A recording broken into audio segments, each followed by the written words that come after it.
नमस्कार साथियों, आप सभी का स्वागत है हमारे चैनल पर। मित्रों, इस लेक्चर में हम लोग बात करेंगे भारतीय राज्य व्यवस्था के मूल अधिकार टॉपिक पर।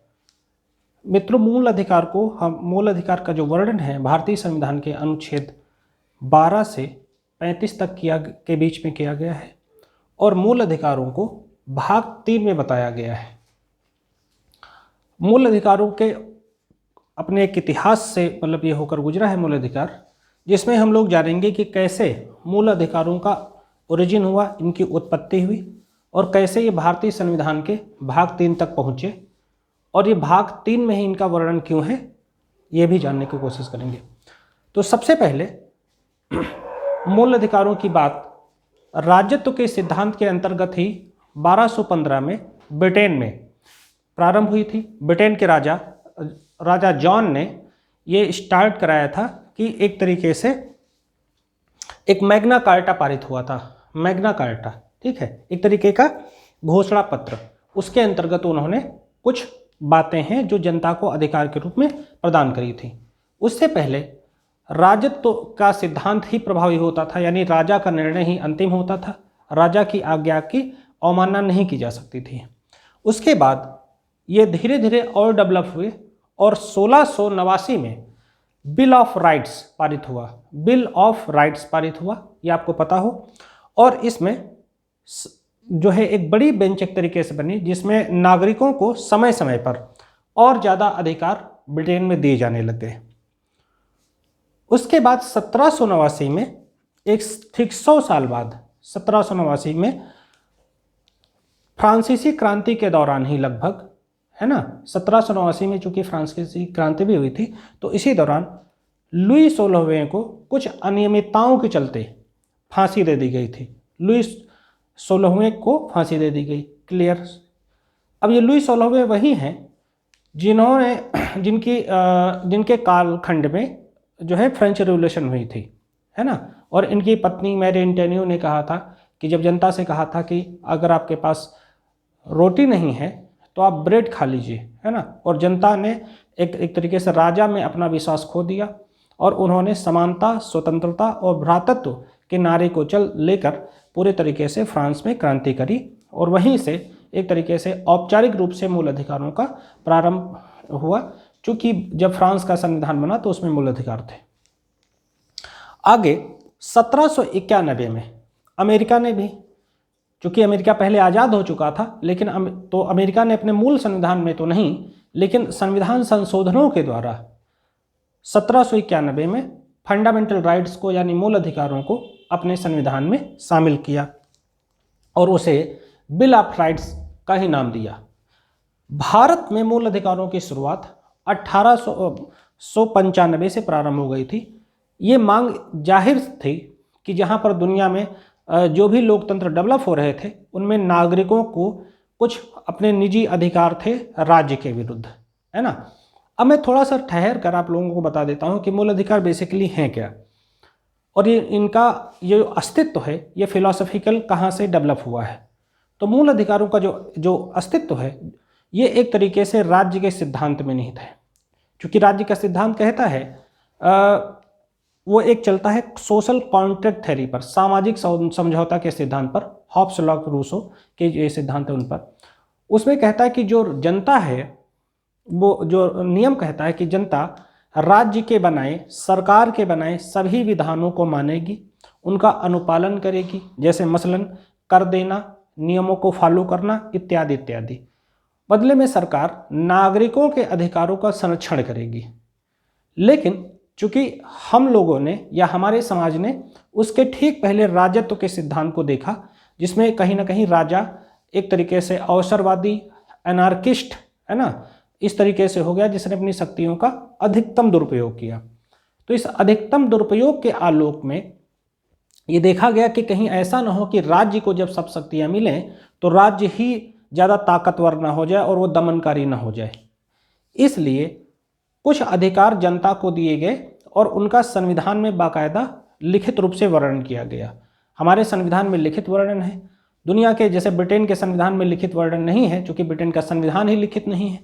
मसलन इसके अलावा अमेरिका आयरलैंड या और सभी देशों के संविधानों में इसका लिखित वर्णन किया गया ताकि वो अधिकार मिले रहे।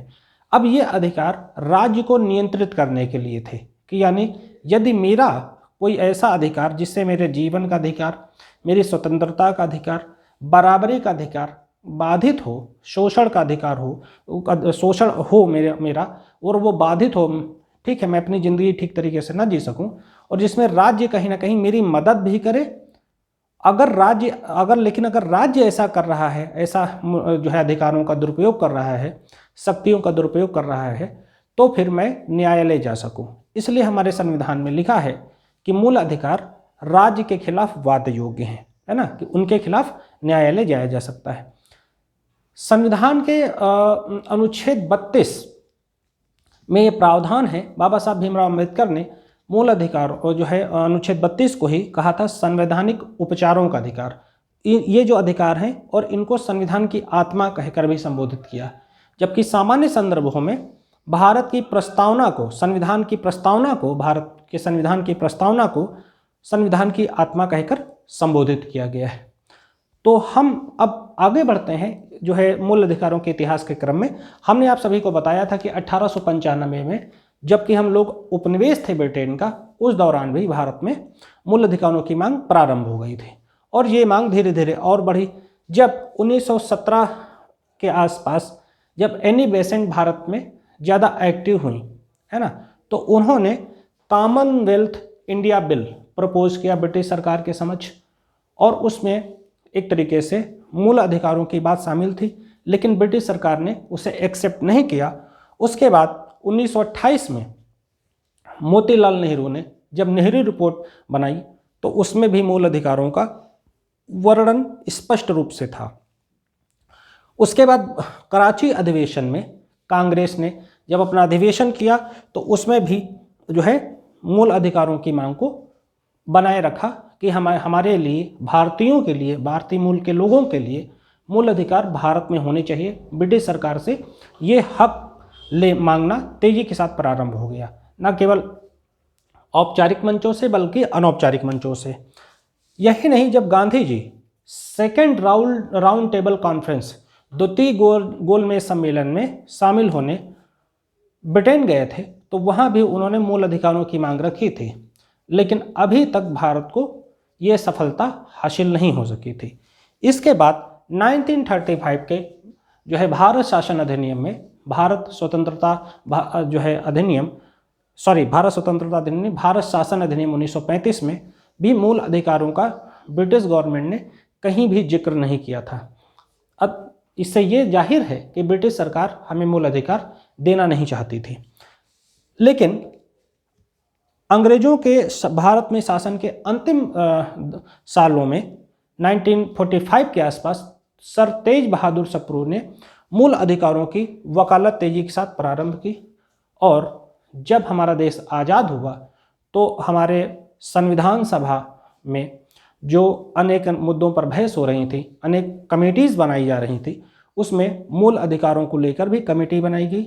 उसके चाहे वो मूल अधिकारों के अंतर्गत विशेष तौर पर अल्पसंख्यकों के लिए अलग से कमेटी बनाई गई और उसके अध्यक्ष सरदार वल्लभ भाई पटेल जो है बनाए गए थे। अब हम लोग बात करेंगे कि चूंकि हमारे संविधान में मूल अधिकार संविधान द्वारा प्रदत्त हैं, बाकायदा स्पष्ट रूप से लिखे हुए हैं, तो उनका मायने क्या है ना, और इनकी पूरी हम लोग डिटेल व्याख्या आपके समक्ष प्रस्तुत करेंगे बहुत ही सरलता से, जिसे आपके चाहे वो IAS के एग्ज़ाम हो, चाहे PCS के एग्ज़ाम हो, चाहे वो समीक्षा अधिकारी के एग्ज़ाम हो या किसी वनडे एग्ज़ाम, एक दिवसीय प्रिपरेशन कर रहे हो आप लोग, आपके सारे प्रश्न विद डाउट क्लियर हो जाएंगे, कोई भी डाउट नहीं रहेगा, है ना। तो एक तो प्रश्न यही बनता है कि मूल अधिकारों का वर्णन भारतीय संविधान के कौन से अनुच्छेद, कौन से भाग में किया गया है, तो भाग 3 में किया गया है। अब मैं यहाँ एक बात आप लोगों को और बता देता हूँ कि भाग 3 में ही इनका वर्णन क्यों किया गया है। इसका विषय यह है कि भारतीय संविधान के भाग 1 में, जो कि अनुच्छेद 1 से अनुच्छेद 4 तक है, वहाँ पर भारत और राज्यों का जिक्र है।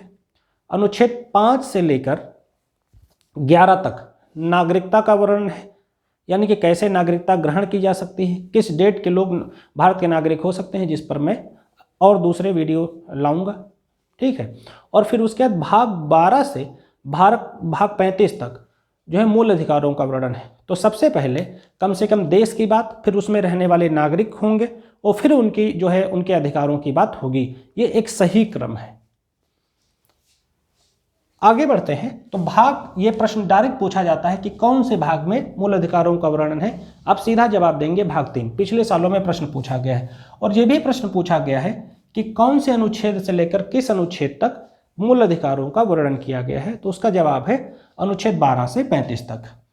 अब अनुच्छेद 12 को लेते हैं। अनुच्छेद 12 में राज्य की परिभाषा दी गई है।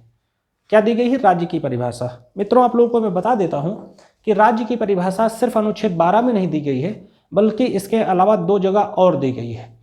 एक है अनुच्छेद 36 और तीसरा है बल्कि अनुच्छेद 152, जहां पर राज्य की परिभाषा दी गई है। तो ये भी पता रहे।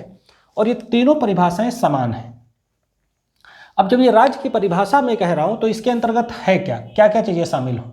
इसके अंतर्गत पहले ही कोई डेफिनेशन स्पष्ट नहीं थी, लेकिन विभिन्न मामलों में राज्य की परिभाषा को स्पष्ट किया गया। जैसे इसके अंतर्गत क्या क्या चीजें शामिल हैं? सरकार शामिल है, संसद शामिल है, राज्य सरकारें शामिल हैं, विधानमंडल शामिल है और स्थानीय प्राधिकरण शामिल है। यानी कि तीनों स्तर की सरकार शामिल है। यानी केंद्र सरकार, राज्य सरकार और पंचायती राज व्यवस्था, आप ऐसे समझ सकते हैं। ठीक है। अब तमाम ऐसी बातें हैं जिनकी व्याख्या में सरकार, जब मामला ऐसा कोई आता है कि कौन सा राज्य है कौन नहीं है, तो जो अर्धन्यायिक संस्थाएं हैं, जो निगम हैं, लिमिटेड कंपनियां हैं, उनको भी राज्य के दायरे में सरकार जो है सर्वोच्च न्यायालय ने रखा हुआ है। अब बात करते हैं अनुच्छेद 13 पर। अनुच्छेद 13 के बारे में पहले बता देता हूं। अनुच्छेद 13 को कहीं ना कहीं इस स्वरूप में हमारे संविधान में शामिल किया गया है कि जब कोई ऐसा अधिकार जो हमारे संविधान के बनने से पूर्व किसी परंपरा, रूढ़ि, प्रथा के रूप में लागू है और जो अमानवीय है, लेकिन उस दौरान उसको जो है संविधान में जो है मान्यता थी, वो प्रचलन में था प्रत्यक्ष या अप्रत्यक्ष रूप से, तो उसको खत्म किया जा सकता है, समाप्त किया जा सकता है। एक ये बात है। दूसरी बात यह है कि अगर कोई मूल अधिकार किसी तरीके से प्रभावी नहीं है तो सर्वोच्च न्यायालय उस मामले पर संज्ञान ले सकता है। या कोई ऐसी जैसे मान लो ट्रिपल तलाक के मामले में अनुच्छेद 13 के माध्यम से ही उसे जो है निर्मूल किया गया कि जो 3 तलाक को कभी खत्म नहीं किया गया, उसकी जो गलत पद्धति है उसको खत्म किया गया है। तलाक तलाक तलाक कहना, उसकी जो एक प्रोसेस है बाकायदा, उसको फॉलो चूंकि नहीं किया जा रहा था, तो उस बैड प्रैक्टिस को डिमोलिश कर दिया गया है, समाप्त कर दिया गया है।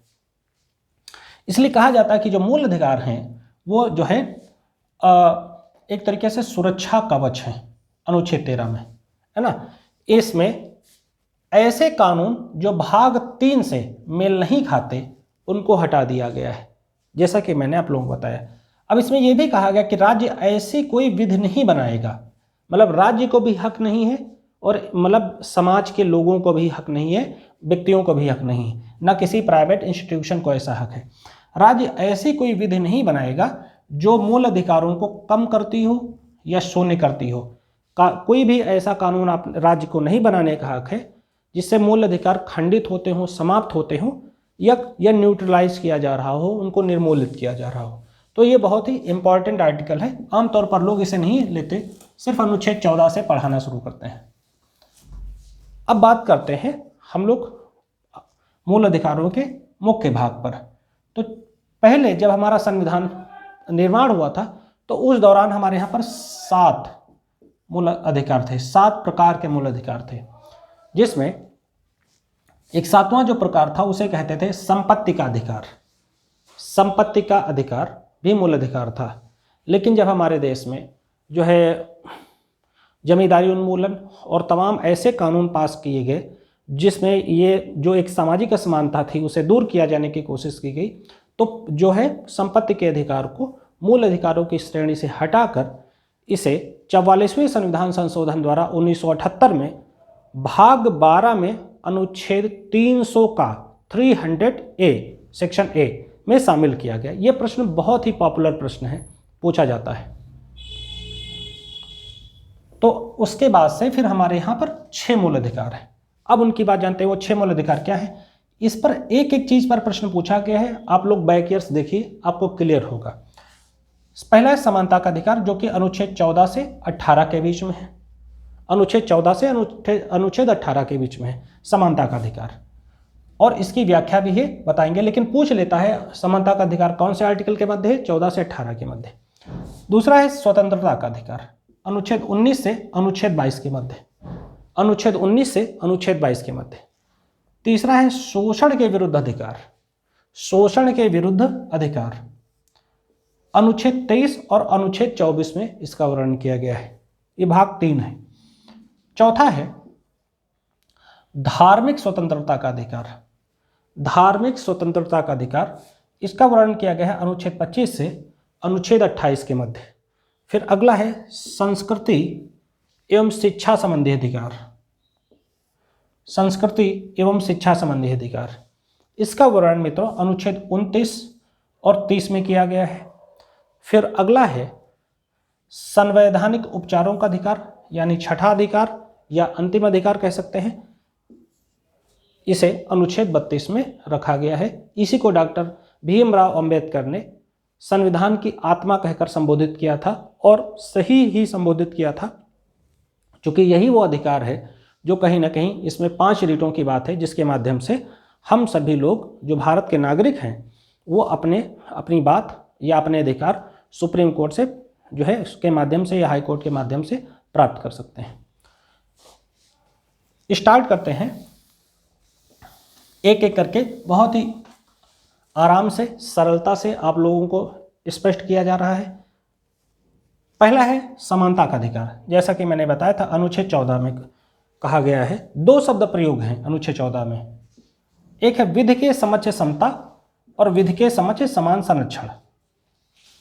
अब विधि के समक्ष समता का आशय क्या है कि कानून के सामने सभी लोग समान हैं, और विधि के समक्ष समान संरक्षण कहने का आशय है कि कानून के सामने कोई भी छोटा बड़ा नहीं है, सबको समान रूप से संरक्षण दिया जाएगा। लेकिन इसके कुछ एक्सेप्शन हैं, जैसे राज्यपाल, राजदूत, राष्ट्रपति। इन 3 व्यक्तियों को कुछ विशेष अधिकार प्राप्त हैं, ये एक्सेप्शन के तौर पर माने जाते हैं इनकी कार्यशैली को लेकर। तो ये क्लियर हो गया। अब अनुच्छेद 15 पर आते हैं। अनुच्छेद 15 में कहा जा रहा है कि धर्म, जाति, वंश, लिंग, भाषा, क्षेत्र, स्थान इत्यादि के आधार पर भेदभाव नहीं किया जाएगा। धर्म, जाति, लिंग, भाषा, क्षेत्र, स्थान इत्यादि के आधार पर भेदभाव नहीं किया जाएगा। कारण ये था कि ताकि जो है ये धार्मिक उन्माद ना हो, है ना, जाति उन्माद ना हो, कम क्षेत्रवाद ना पनपे, है ना, भाषा को लेकर जो है किसी प्रकार का संघर्ष ना हो, और सबके अधिकार बने रहें, क्योंकि भारत एक मल्टी कल्चरल, मल्टी डायमेंशनल, बहुआयामी, बहुसांस्कृतिक राष्ट्र है। अब अनुच्छेद 15 सेक्शन 4 और अनुच्छेद 16 सेक्शन 4, ये 2 ऐसे विधान हैं जिनमें कहा गया है, जहां पर रिजर्वेशन की बात करी गई है, रिजर्वेशन की बात करी गई है ना, ओबीसी के रिजर्वेशन यहां पर है इन दोनों आर्टिकल्स में, चाहे वो है ना। और जो रिजर्वेशन है वो किस आधार पर है, सामाजिक और शैक्षणिक आधार पर है। उसके 2 आधार हैं, सामाजिक अधिकार आधार और शैक्षणिक आधार, 2 आधार हैं जिनके आधार पर हमारे यहाँ रिजर्वेशन दिया गया है। रिजर्वेशन पर कोई अलग वीडियो बनाना जरूरी है, क्योंकि यहाँ पर डिटेल चर्चा करने में हौच पौच हो जाएगा। और इसी में एक बात मैं बता देता हूँ कि जो अनुच्छेद 15 सेक्शन 6 है और जो 16 सेक्शन 6 है, इसमें EWS इकोनॉमिक वीकर सेक्शन को रिजर्वेशन दिया गया है, इकोनॉमिक वीकर सेक्शंस को रिजर्वेशन दिया गया है। और इसके लिए संविधान में विधान नहीं था, तो इसके लिए संविधान संशोधन इसके लिए भी किया गया है। और जो है एक तो ये बात है, दूसरी ये अहम बात है कि डायरेक्ट कहीं संविधान से जो है टकराव नहीं था, इसलिए संविधान की जो प्रस्तावना है उसमें 3 शब्द प्रयोग किए गए हैं, सामाजिक, आर्थिक, राजनीतिक न्याय। तो जो आर्थिक न्याय शब्द है उसको आधार बनाया गया है, आर्थिक न्याय को आधार बनाया गया है। अब आगे बढ़ते हैं। अनुच्छेद 16 नियोजन की समता, यानी कि चाहे वो कोई महिला हो, पुरुष हो, किसी क्षेत्र का हो, है ना, चाहे हमारे रिमोट एरिया का हो, चाहे ट्रांसजेंडर हो, किसी को, या जो चाहे वृद्ध हो, चाहे, है ना, चाहे विडोज हो, कोई भी हो, सबके लिए जो कानून बनेंगे, नियोजन होंगे, जो प्लानिंग होगी, वो समान रूप से होगी और वो कहीं ना कहीं इक्वलिटी के फ्रेमवर्क को ध्यान में रखकर बनाई जाएगी। तो ये बहुत इंपॉर्टेंट है। नियोजन की क्षमता डायरेक्ट पूछ लेते हैं किस आर्टिकल में। फिर अनुच्छेद 17 अस्पृश्यता का अंत है। ये बहुत इंपॉर्टेंट आर्टिकल और बहुत ज़्यादा पूछा जाने वाला आर्टिकल है। इसमें भारतीय समाज में जो सामाजिक असमानता व्याप्त थी, उस असमानता को दूर करने के लिए हमारे संविधान में अस्पृश्यता के अंत को जो है जोड़ा गया अनुच्छेद 17 के माध्यम से, और इसमें इसको 1955 में और प्रभावी बनाया गया। इसमें आर्थिक दंड और जेल जाने का प्रावधान है, और इसे 1976 में थोड़ा सा और सख्त किया गया था, सामाजिक निर्योग्यता कानून के रूप में इसे और ज़्यादा विस्तार दिया गया था, जहां और अधिक सजा का प्रावधान किया गया है। अब बात करते हैं मेरे मित्रों अनुच्छेद 18 पर। यहाँ अनुच्छेद 18 उपाधियों के अंत से संबंधित है। अब उपाधियों के अंत कहने का क्या आशय है, जैसे हमारे यहाँ जो स्वतंत्र भारत में भारत रत्न 1954 से दिया जाता है, 1954 से दिया जाता है। उससे पहले अंग्रेजी शासन काल के दौरान राय, है ना, सर, सरकार इत्यादि उपाधियां दी जाती रहती थी। अंग्रेज इसको एक तरीके से जो अपर मिडिल क्लास था उसको कंट्रोल करने के लिए ऐसी उपाधियों को प्रयोग करते थे, ताकि वो नीचे के वर्गों को एक तरीके से समझा बुझा कर रखें। क्योंकि जो मध्यम वर्ग होता है वो शिक्षित होता है और वो विचारवान होता है, तो वो कंट्रोल करता है, तो उसको अपने वेस्टेड इंटरेस्ट के लिए, ताकि कोई संघर्ष कायम ना हो, इसको यूज करते थे।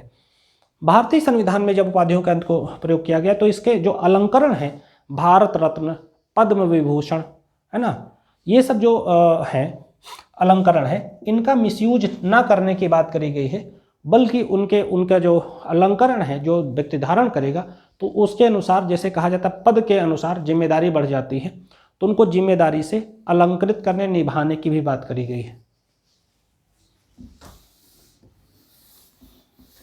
और इसके मामले में जो अनुच्छेद जो है 18 है, किसी भी प्रकार का जो निर्णय है वो राष्ट्रपति लेते हैं। यदि कोई किसी प्रकार से उसको मिसयूज करता है तो राष्ट्रपति ऐसा निर्णय लेंगे।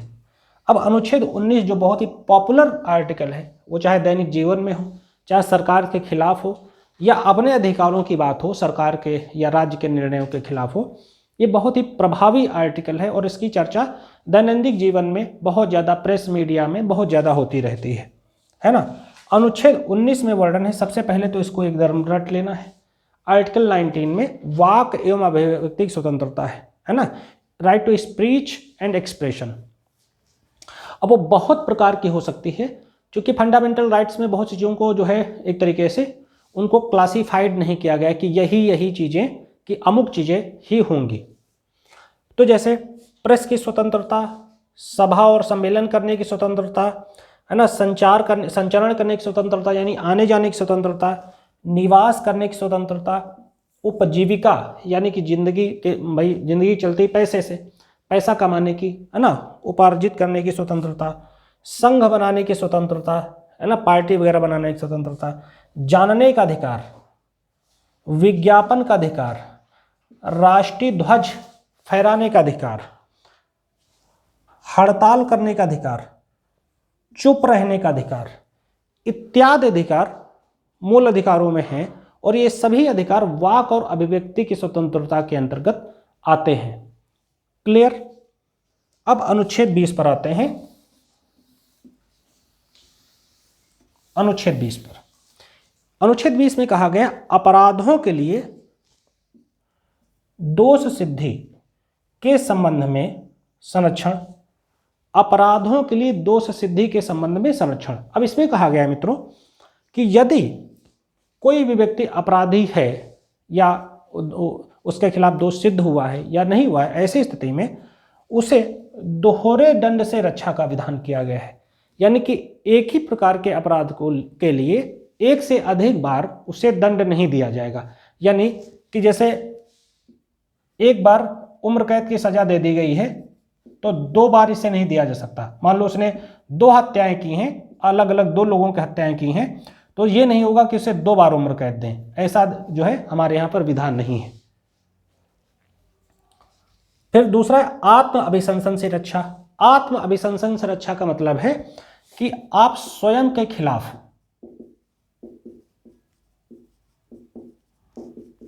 गवाह बनने के लिए बाध्य नहीं है। आप ना चाहें तो आप स्वयं के खिलाफ गवाह ना बने। ठीक है, यही है आत्म अभिशंसन से रक्षा, जो कि आपका फंडामेंटल राइट है। अगला आर्टिकल 21, जो सबसे पॉपुलर आर्टिकल माना जाता है, प्राण एवं दैहिक स्वतंत्रता। प्राण एवं दैहिक स्वतंत्रता ये अनुच्छेद 21 के अंतर्गत है और इसमें बहुत से आर्टिकल शामिल हैं। मैं 2-4 की चर्चा कर देता हूं। जैसे सम्मान के साथ जीवन जीने की स्वतंत्रता, जीविका की स्वतंत्रता, संचरण की स्वतंत्रता मतलब विदेश जाने की स्वतंत्रता, मेनका गांधी का मामला इत्यादि। प्राण एवं दैहिक स्वतंत्रता, सशरीर, सरल भाषा में सशरीर स्वतंत्रता की बात करी गई है। अब इसी में हमारे संविधान में अनुच्छेद 21A जोड़ा गया। अनुच्छेद 21A जोड़ा गया 86वें संविधान संशोधन द्वारा 2002 में। 21A इंट्रोड्यूस किया गया, क्योंकि हमारे देश में जो शिक्षा की स्थिति है वो बहुत अच्छी नहीं थी। जितना ग्रोथ की संभावना थी उतना जो है रैपिड डेवलपमेंट नहीं हो रहा था। तो और शिक्षा ही सभी चीज़ों का आधार है, इसलिए 86वें संविधान संशोधन द्वारा 2002 में शिक्षा के अधिकार को मूल अधिकार बना दिया गया और इसे 2002 में जो है ये ऐसा किया गया। और ये 1 अप्रैल 2010 से, ये डेट याद रहे, पूछी जाती है, 1 अप्रैल 2010 से संपूर्ण भारत में ये प्रभावी है। क्लियर? ये सब चीज़ें एकदम आसानी के साथ समझ में आ रही होंगी, उम्मीद करते हैं। अनुच्छेद 22 पर आते हैं। अनुच्छेद 22 में इसमें कहा गया है गिरफ्तारी एवं निरोध से स्वतंत्रता, है ना। इसमें इसका आशय क्या है कि यदि मान लो कि आपको या किसी अमुक व्यक्ति को कोई व्यक्ति गिरफ्तार करने आया है, आप कहने का आशय मेरा होता है, समझाने का तरीका है कि किसी व्यक्ति को कोई व्यक्ति को पुलिस गिरफ्तार करने आई है तो उस व्यक्ति को गिरफ्तारी का कारण जानने का अधिकार है। और यही नहीं, उसे अपनी पसंद का वकील करने का अधिकार है और 24 घंटे के अंदर उसे मजिस्ट्रेट के समक्ष उपस्थित कराएं। यदि वह दोषी है तो ठीक है, नहीं तो उसे छोड़ा जाएगा, उसे छोड़ दिया जाएगा। लेकिन ऐसा अंतर्राष्ट्रीय कोई या मामला है तो उसमें ऐसा नहीं किया जाएगा। उसमें लगभग 6 माह तक उनकी जो है बढ़ा दिया जाता है कि आपको नहीं छोड़ा जाएगा, क्योंकि वहाँ जब नेशनल थ्रेट वगैरह की बात शामिल हो जाती है। तो अब आगे बढ़ते हैं अनुच्छेद 23 में। अनुच्छेद 23 में कहा गया है मानव व्यापार एवं बलात्श्रम से निषेध। मानव व्यापार एवं बलात्श्रम से निषेध। मित्रों, मानव व्यापार और बलात्श्रम, बलात्श्रम का मतलब है ऐसे काम जो एक तरीके से बड़े हीनियस हैं, जो एक तरीके से एक मॉडर्न स्टेट में, आधुनिक राज्य में या सभ्य समाज में अच्छे नहीं माने जाते हैं, जैसे दास प्रथा, जैसे महिला व्यापार, ह्यूमन ट्रैफिकिंग, जैसे बच्चों का व्यापार, जैसे बंधुआ मजदूरी, बाउंडेड लेबर। इन चीज़ों को बलात् श्रम माना गया है हमारे संविधान में। बंधुआ मजदूरी का तो आप याद रखिएगा, वर्ष भी याद रखिएगा, 1976 में किया गया। इसे पूछ लेता है बंधुआ मजदूरी को कब निर्मूलित किया गया। तो इन चीज़ों को है ना बलात् श्रम के जो है दायरे में रखा गया। फिर अगला आर्टिकल है अनुच्छेद 24। अनुच्छेद 24 में कहा गया है कि कारखानों में बालकों के कार्य जो 14 साल से कम के हैं, 14 वर्ष से कम के हैं, उनको निषेध किया गया है ना। 1881 में ब्रिटिश गवर्नमेंट ने काम के घंटे, बालकों के श्रम इत्यादि के बारे में जो विधान बनाना प्रारंभ किया था। हमारे संविधान में ये कहा गया है कि जो व्यक्ति 14 वर्ष का है, 14 वर्ष से कम का है कम से कम, वो ऐसा कोई कारखाने में काम नहीं करेगा जो एक तरीके से कठोर प्रवृत्ति का काम है, जो कठिन काम है वो नहीं करेगा, जिसमें ज़्यादा शारीरिक श्रम और की आवश्यकता है ना। कुछ ऐसे कारखाने में काम होते हैं, वो ऐसे काम 14 वर्ष के से कम आयु के बच्चे नहीं करेंगे। पहले तो इस जो है बाल श्रम को पूरे तरीके से प्रतिबंधित किया गया था, लेकिन बाद में सरकार ने इसमें संशोधन भी किया कि यदि कोई बच्चा अपने पैतृक या आजीविका से संबंधित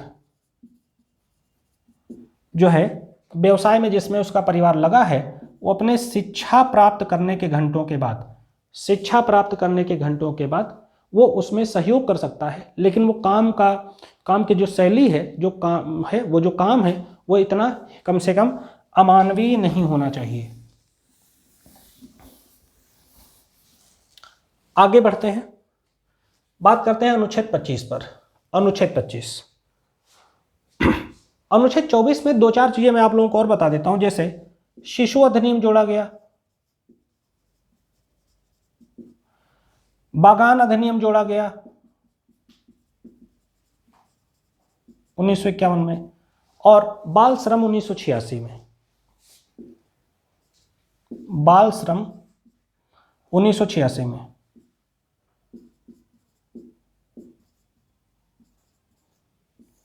ये 3 चीजों को जोड़ा गया था। शिशु अधिनियम 1961 में है आई थिंक। आगे बढ़ते हैं मित्रों, बात करते हैं अनुच्छेद 25 पर, जिसमें कहा गया है धर्म को, मतलब कोई भी व्यक्ति जो भारत का नागरिक है वो धर्म को अबाध रूप से मान सकता है, मानने आचरण करने का उसका हक है ना। कि चाहे वो यहाँ पर अल्पसंख्यक की बात बिल्कुल नहीं है। बहुत से स्टूडेंट ये सोचते हैं कि यहाँ जब धर्म की बात आए तो मामला अल्पसंख्यकों पर आ जाता है। तो यहाँ पर ये कहा गया कि कोई भी, चाहे वो बहुसंख्यक हो, वो चाहे अल्पसंख्यक हो, वो सभी लोग, चाहे वो कोई भी धर्म, जैसे कोई हिंदू है तो मुसलमान है तो हिंदू, या पारसी, सिख, जैन, कुछ भी कोई भी धर्म एक्सरसाइज कर सकता है, धारण कर सकता है। लेकिन इसमें भी तमाम विधान है ना, ये एकदम फ्री नहीं है। जैसे यूपी में अभी कानून पास हुआ है लव जिहाद का, उसमें बाकायदा ये कहा गया है कि लड़की जो है बालिग हो और बाकायदा जो है प्रशासन से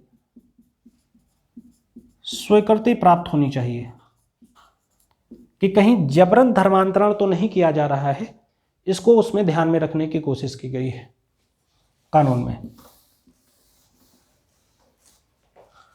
अनुच्छेद 26 पर आते हैं। अनुच्छेद 26 पर इसमें कहा गया है कि धार्मिक कार्यों के प्रबंधन की स्वतंत्रता, धार्मिक कार्यों के प्रबंधन की स्वतंत्रता। अब इसका आशय क्या है कि जो है कोई भी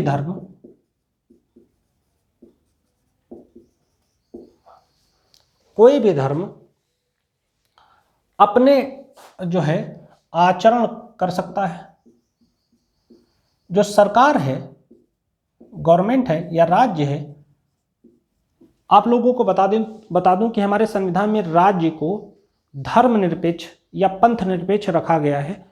उसका किसी भी धर्म की तरफ विशेष झुकाव नहीं है, लेकिन राज्य को ये अधिकार है या उसकी ये जिम्मेदारी है, ऐसा कह सकते हैं, कि वह जब कोई भी धर्म एक्सरसाइज हो रही हो, जैसे मान लो कि दुर्गा पूजा है ना, या मुसलमानों का कोई प्रोग्राम, या जो है क्या कहते हैं क्रिश्चियंस का कोई प्रोग्राम, सिखों का कोई प्रोग्राम, तो उसमें राज्य जैसे पुलिस मतलब लॉ एंड ऑर्डर की व्यवस्था करवाएगा। उसमें जो बेसिक्स उसकी फंडामेंटल्स नीड हैं उसमें उसकी मदद करेगा, लेकिन किसी खास जो है इंटेंशन के साथ वो ऐसा नहीं करेगा। यही बात यहां पर कही गई, धार्मिक कार्यों के प्रबंधन की स्वतंत्रता। अब इसमें कुछ और बातें, जैसे मान लो कि कोई बहुत बड़ा आयोजन है और ऐसा किया जा रहा है, तो वहां पर जो है राज्य बस ये कर सकता है कि शुल्क लगा सकता है, करों का विधान नहीं करेगा। आगे है अनुच्छेद 27 में कहा गया है कि किसी धर्म विशेष के करों का संदाय करना, यानी कि राज्य जो भी धार्मिक संस्थाएं हैं उन पर कर नहीं लगाएगा, टैक्स का प्रावधान अपनी तरफ से उन पर नहीं करेगा। हाँ, यदि कोई वो विशेष आयोजन ऐसा जो है स्थिति बनती है तो उसमें वह शुल्क लगा सकता है।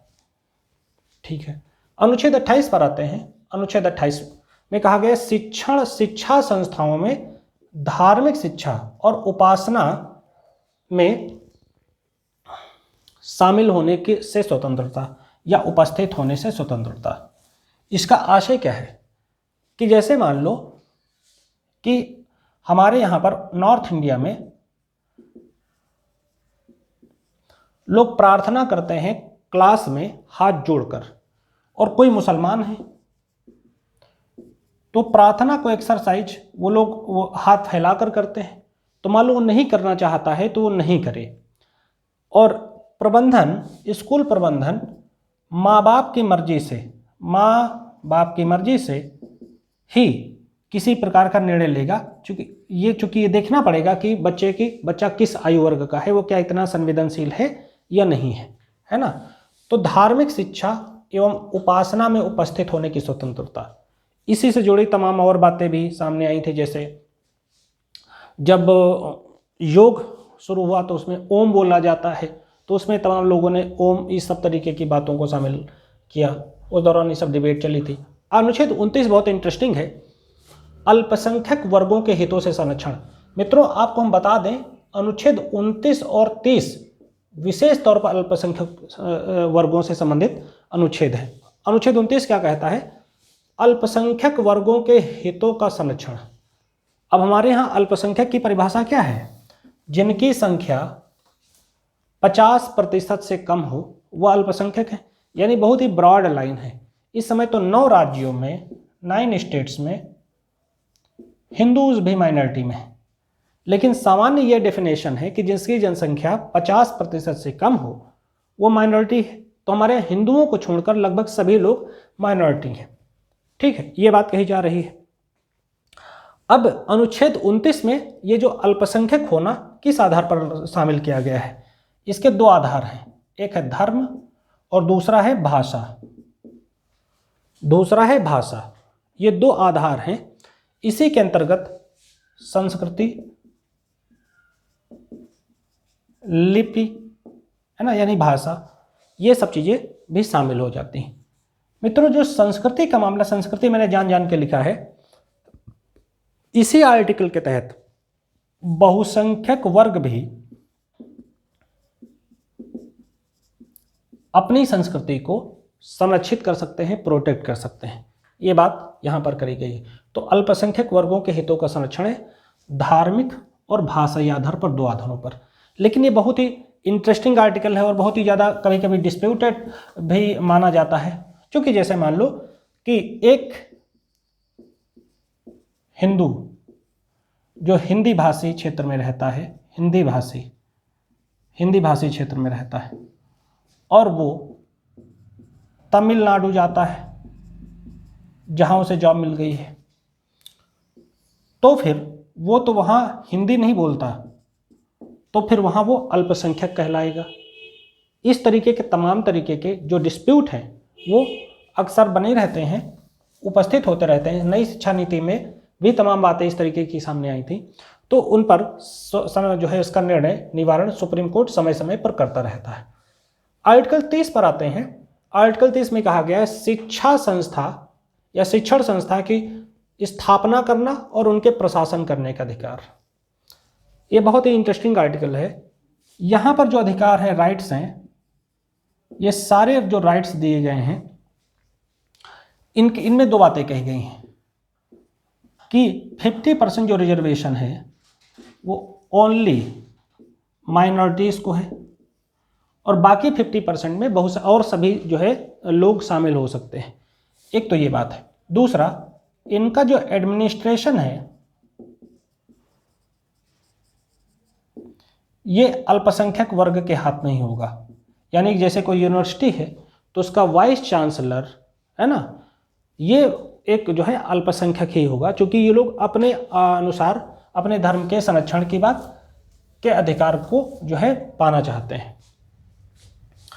आर्टिकल 31 की बात करते हैं। मैंने पहले ही बताया कि अनुच्छेद 31 में संपत्ति के अधिकार का वर्णन था और इस अधिकार को डिमोलिश कर दिया गया था 44वें संविधान संशोधन द्वारा 1978 में, ठीक है। और इसे संविधान के भाग 12 में अनुच्छेद 300 का या 300A के अंतर्गत समाहित कर दिया गया या उसमें जोड़ दिया गया।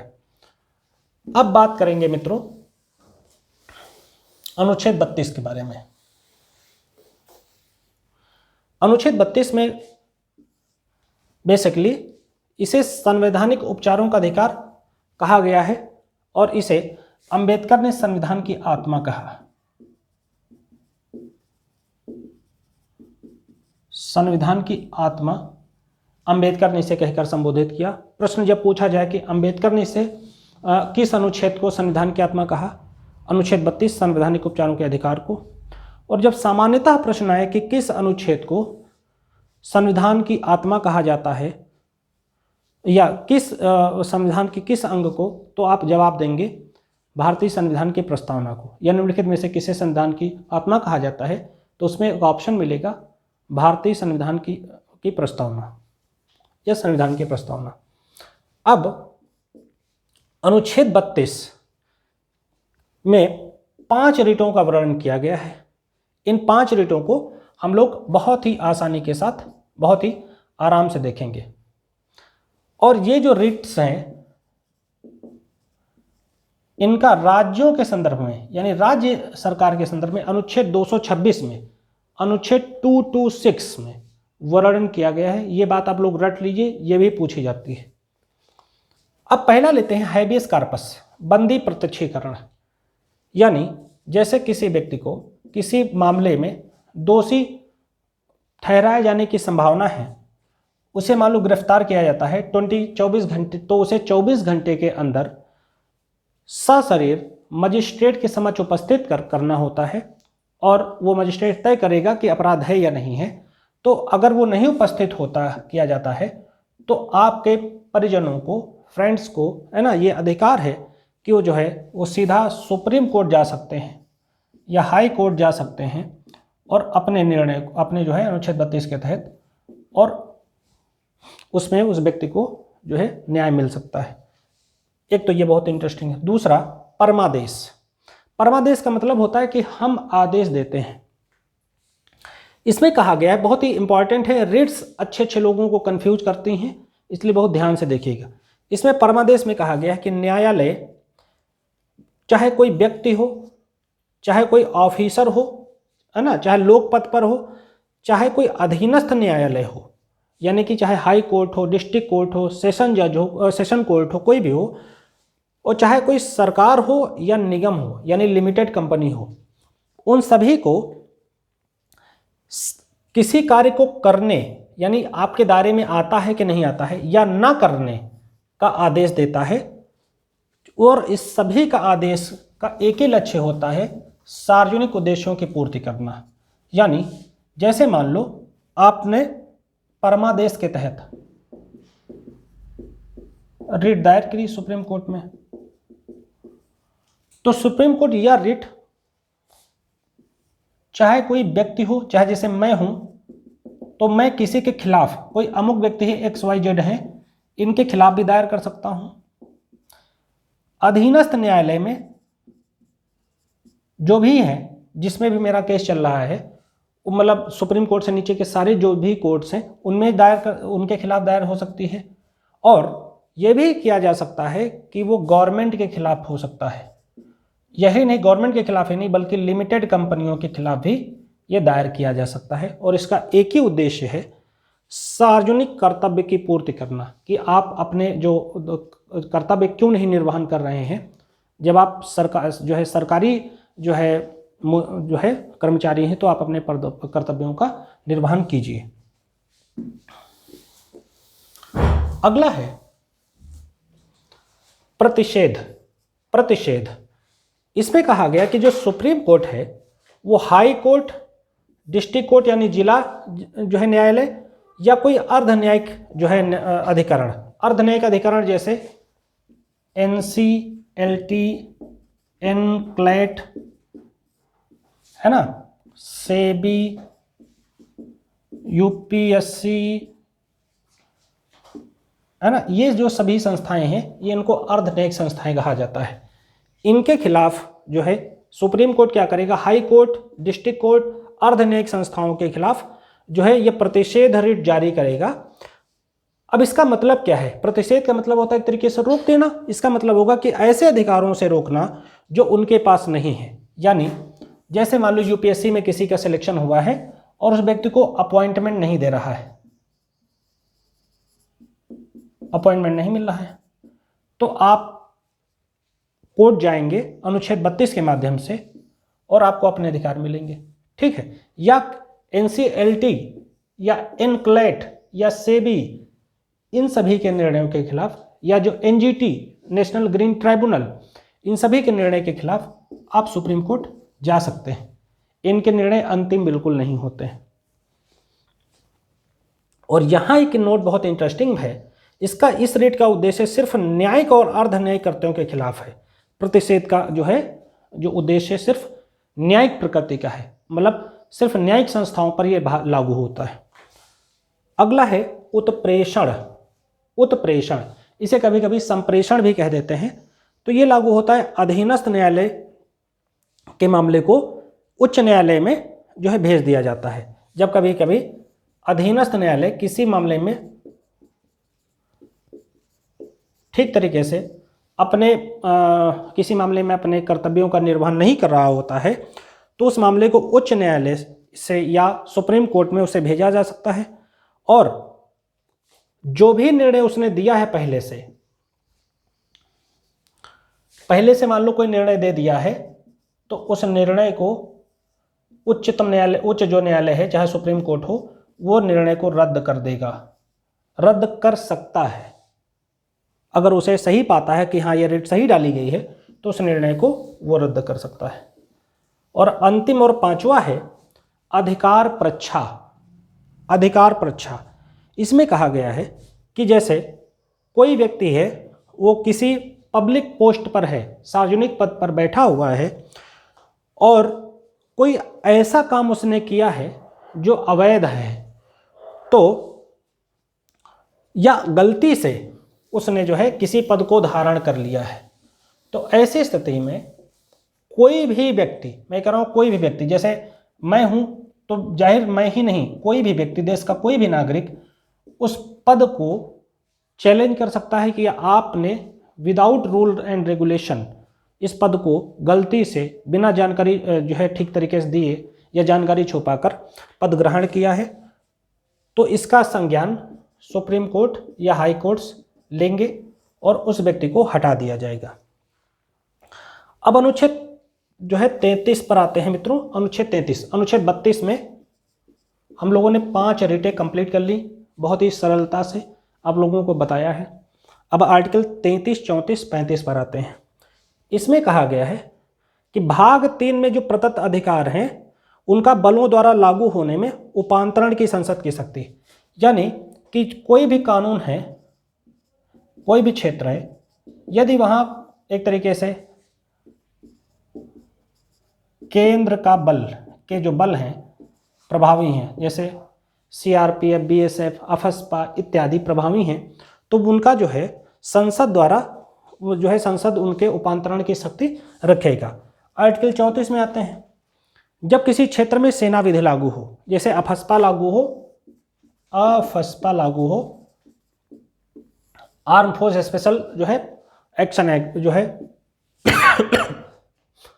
कानून है, जब यह प्रभावी होता है तो वहां मूल अधिकार जो है खत्म हो जाते हैं। मूल अधिकार कुछ समय तक के लिए सस्पेंडेड रहते हैं। हाँ, ये बात अलग है कि उनके लिए जो है कुछ सरकार कानून बना सकती है समय समय पर। फिर अनुच्छेद 35 और अंतिम अनुच्छेद है, इसमें कहा गया भाग 35 के प्रावधानों को प्रभावी बनाने के लिए ऐसा किया जाता है। जैसे अस्पृश्यता का मामला हो, बलाश्रम का मामला हो, तो उसके लिए संसद में विधान बनाए जा सकते हैं। यही नहीं, और संसद उनकी जो है क्षतिपूर्ति भी करेगा, क्षतिपूर्ति की व्यवस्था भी कराने में मदद करता है। तो डियर फ्रेंड्स, इस तरीके से हम लोगों ने कंप्लीट जो है पूरे मूल अधिकार को बहुत ही गहराई में जाकर संपूर्णता में इतिहास, हम लोगों ने सबसे पहले इतिहास को समझा कि मूल अधिकारों की उत्पत्ति कहाँ हुई, फिर उसके बाद हम लोगों ने उन भारतीय कॉलोनियल व्यवस्था के अंतर्गत मूल अधिकारों को समझा, और फिर ये भी हमने बताया है आप लोगों को कि मूल अधिकारों का अस्तित्व क्यों है, मूल अधिकार हैं क्या, ये भाग 3 में ही क्यों रखे गए हैं, और कहाँ कहाँ जो है और जो है इनका वर्णन है, किस किस रूप में इनकी व्याख्या है। हाँ, एक बात मैंने बताना भूल गया था कि मूल अधिकारों को संयुक्त राज्य अमेरिका से ग्रहण किया गया है ना। तो इस तरीके से मैंने कंप्लीट अनुच्छेद 12 से लेकर अनुच्छेद 35 तक डिटेल व्याख्या की है। आशा है आप लोगों को ये लेक्चर पसंद आएगा। Thank you very much.